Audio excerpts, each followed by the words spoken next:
The diner buzzed with the chaos of a Friday night rush, a cacophony of clattering plates, hissing coffee pots, and the low hum of tired voices. The air was thick with the scent of greasy fries, burnt coffee, and desperation. Ellie Harper, 27, wiped sweat from her brow, her dark ponytail sticking to her neck as she balanced a tray of burgers and milkshakes. She weaved through the crowded tables, dodging a toddler who darted underfoot, his sticky hands clutching a toy truck. Her apron was a canvas of ketchup stains and grease, her sneakers worn thin from endless shifts. Her bank account was a whisper from empty, and the tips she scrapped together were her only lifeline. Tonight, though, the customers were stingy, their coins clinking sparsely into her apron pocket, and her practiced smile was fraying at the edges. Ellie had been at Joe's diner for 3 years, slinging plates and swallowing pride. The job was a means to an end, a way to keep the lights on in her cramped studio apartment. But nobody knew about the sketches she hid in her locker, intricate designs of fantastical machines,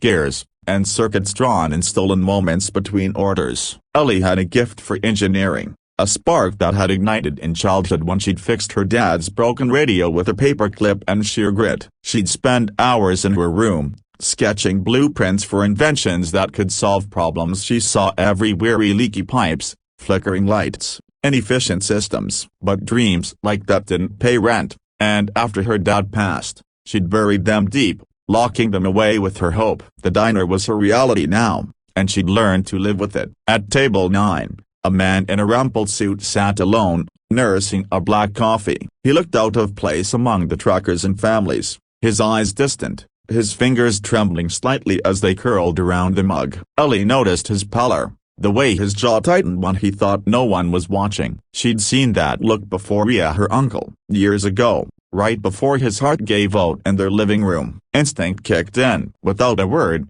she slipped into the kitchen, grabbed a glass of water, and dropped an aspirin from her purse into it. She set it down in front of him, her voice soft but firm. "Drink this." "You don't look so good." He blinked, startled, his gray eyes meeting hers. For a moment, he seemed to hesitate, but something in her steady gaze convinced him. He swallowed the aspirin with the water, his hands still shaking. Minutes later, his color returned, and he exhaled a shaky breath. "You broken bar, you might have just saved my life," he murmured, his voice low, almost lost in the diner's din. But Ellie was already gone, rushing to clear a spilled milkshake at table 4. She didn't see him leave, didn't notice the business card he tucked under the plate with a tip that was more than her usual nightly haul. The next morning, Ellie woke to the buzz of her phone on the rickety nightstand. An unfamiliar number flashed on the screen. She ignored it, assuming it was a bill collector, as she had plenty of those. But the calls kept coming, persistent and unyielding,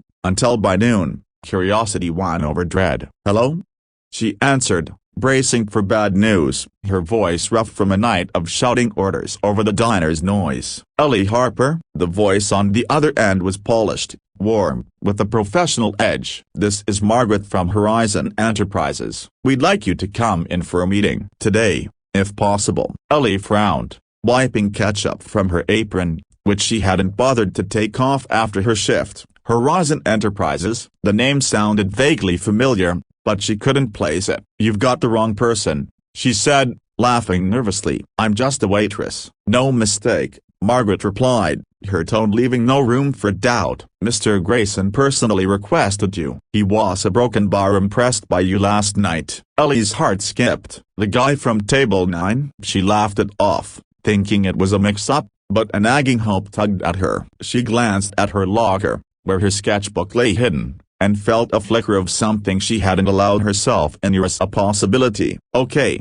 she said finally, "I'll come." The address Margaret gave was in the heart of the city, far from the diner's gritty outskirts. The building was a gleaming tower of glass and steel, its lobby a stark contrast to the sticky floors of Joe's. Ellie felt like an imposter in her thrift store jacket and faded jeans, her sneakers squeaking on the polished marble. The receptionist, a woman with a crisp blazer and a tight smile, directed her to the top floor. Ellie's stomach churned as the elevator climbed, each ding amplifying her doubt. What was she doing here? She was nobody, just a waitress with a knack for fixing things and a head full of dreams she'd never chased. The office was sleek, all sharp lines and modern furniture. Floor-to-ceiling windows framed a view of the city skyline, and Ellie felt dizzy just looking at it. A man stood waiting, his back to her as he gazed out at the city. When he turned, she froze. It was Table 9, but transformed. Gone was the rumpled suit and ashen face. He was clean-shaven now, his dark hair neatly combed,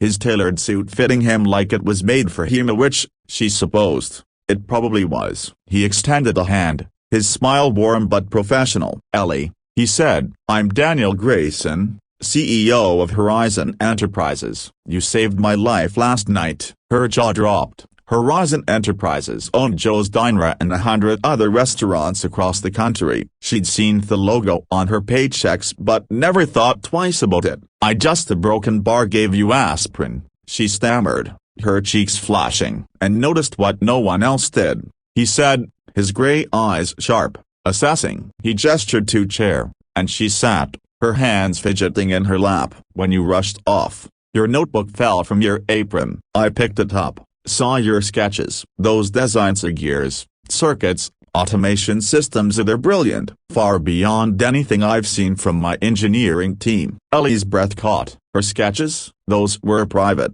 her escape from the grind of her life. She'd never shown them to anyone, not since her dad died. "Yeah, broken bar, they're just doodles," she said, her voice small. "They're not doodles," Daniel said firmly. "They're innovative. We're developing a new automation system for our restaurant chains, streamlining kitchens, improving efficiency. I want you on the team." "Not as a waitress, as an engineer." Her knees wobbled, even sitting down. She'd hidden her talent for years, convinced it was a dead end. Her dad had believed in her, had called her his little inventor, but after he was gone, she'd let that part of herself fade. College wasn't an option with the bills piling up, and the diner had been her only path. Now, this CEO she'd saved was offering her a future she'd never dared imagine. "I don't have a degree," she said, her voice barely above a whisper. "I'm not qualified." "You're more qualified than most of my team," Daniel said, leaning forward. "You see problems and solve them. That's what engineering is. And last night,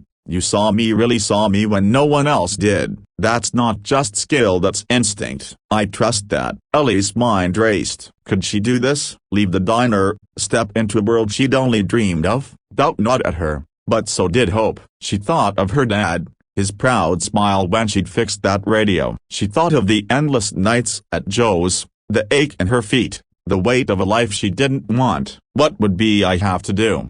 she asked, her voice steadier now. Daniel smiled, sensing her shift. "Come in Monday, meet the team, show them what you can do. We'll start you as a consultant, give you a chance to prove what I already know. And Ellie, I don't offer this lightly. Horizon is my life's work, and I don't trust it to just anyone." She took a deep breath, her heart pounding with a mix of fear and excitement. "Okay," she said finally. "I'm in." Monday morning, Ellie stood outside the Horizon Tower again, her sketchbook clutched to her chest. She'd spent the weekend poring over her old designs, refining them, her hands trembling with nerves and anticipation. The team she met was a mix of seasoned engineers and young tech whizzes, all eyeing her with curiosity and a hint of skepticism. She was the outsider, the waitress with no credentials. But Daniel introduced her with confidence, his presence silencing any doubts, at least outwardly. The project was ambitious,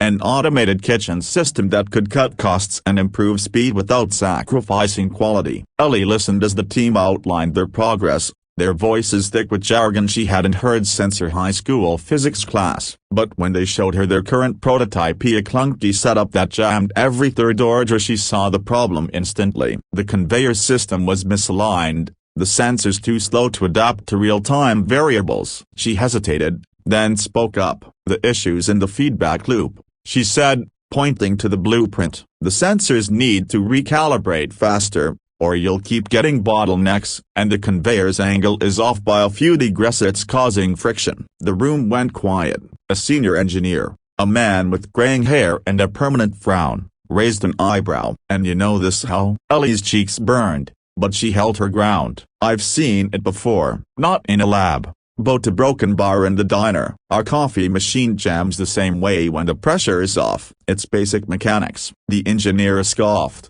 but Daniel nodded. Try it, he said. Adjust the sensors and the conveyor. Let's see. By the end of the week, Ellie's tweaks had the prototype running smoother than it ever had. The team's skepticism began to fade, replaced by grudging respect. She worked late nights, her sketchbook filling with new ideas of ways to optimize the system, reduce energy use, even integrate AI to predict order patterns. Daniel checked in often, his questions sharp but encouraging, pushing her to think bigger. One evening, as the office emptied, he found her hunched over a tablet, refining a circuit design. You're a natural, he said, leaning against the desk. Why'd you hide this for so long? Ellie paused, her pencil hovering. Life, she said simply. Bills. No one ever asked what I could do. They just saw the apron. He nodded, understanding more than she expected. I was like you once, he said. No one thought I'd amount to much. Grew up in a place like Joe's,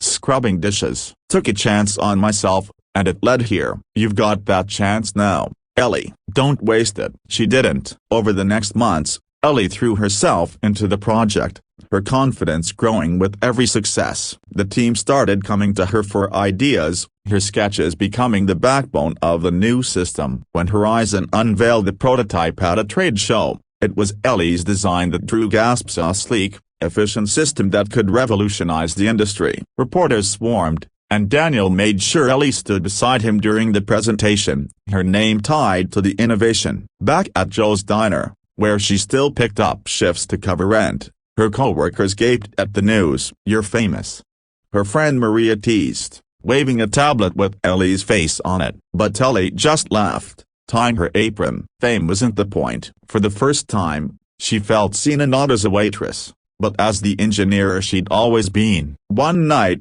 as she locked up the diner, Daniel appeared, holding 2 coffees. Thought you might need this, he said, handing her one. And I wanted to say Horizon's opening a new division. Innovation and design. I want you to lead it. Ellie stared at him, the weight of his words sinking in. Lead a division? Her, the girl who'd been invisible for years. But as she looked at him, at the diner behind her, at the sketchbook tucked under her arm, she knew she was ready. Yes, she said, her voice steady. Let's build something extraordinary. And in that moment, under the flickering neon sign of Joe's Diner, Ellie Harper stepped fully into the life she'd always been meant to live. Via a life where her hidden skill wasn't just a secret, but the spark that would change everything.